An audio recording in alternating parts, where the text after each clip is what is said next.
Hello, my name is Cody, and for my research project, I looked into how religious and social norms played a role during the Salem Witch Trials. So, just a quick recap, the Salem Witch Trials took place between 1692 and 1693 in Salem, Massachusetts. 19 were hung, one died while imprisoned, one was pressed to death, and two dogs were shot, all of whom were believed to be witches. As I was doing my research, I found that this was a lot more political than it was religious or social. But that's not to go without saying that they all did influence each other, that the political influenced the religious influenced the social, and so on. So Puritans were the main religion within Salem, and Puritanism was a strict religion that was to be taken seriously. They lived by strict moral guidelines and discipline, and they were very humble. They didn't see wealth as something to be bragged about, and they believed in living a modest life.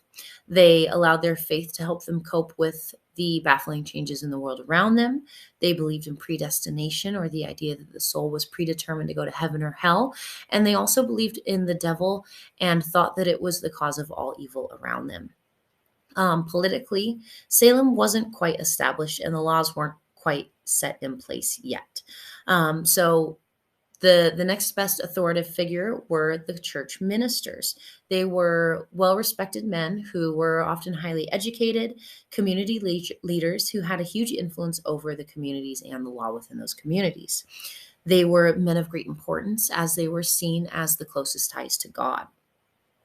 Additionally, the more congregates that a minister had in his church reflected well upon him and made him more prosperous. So there was a competition between the churches to fill their seats essentially with community members.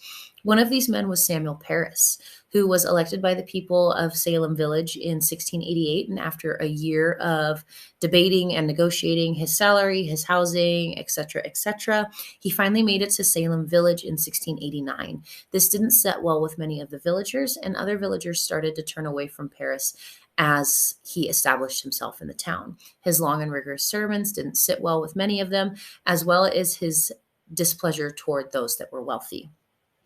Ironically, those that didn't support Parris and that were a little bit more wealthy were those that lived on the eastern side of town. They had better land for agriculture, and they were closer to, oh my goodness, I just say Salem town. They were closer to Salem town, and they lived on the eastern side of Salem Village. Excuse me.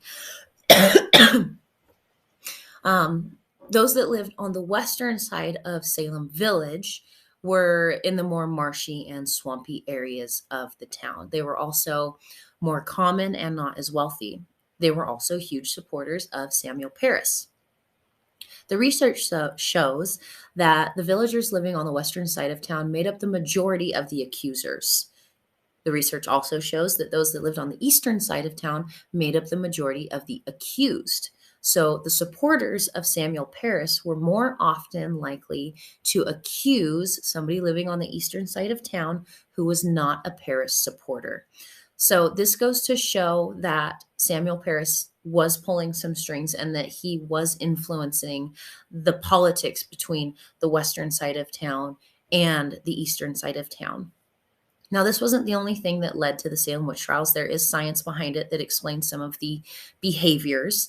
Ergotism is one of them, and ergotism is a mold that grows on bad grains, and rye grain is very subject to ergotism, and that was the main grain that was grown in the western side of Salem Village in that swampy area. Additionally, in the western side of town, they were close to the Ipswich River, which was common for mosquitoes to nest in. And science has gone to show that infected bug bites can cause people to hallucinate, which also played into the behaviors. The history talks about bodies contorting, having hallucinations, and seeing people flying across the room. That describes the behavior, whereas the politics describe the actual plays on the field. So my research goes to show that the Salem Witch Trials were very political as well as religious and social. Thank you so much.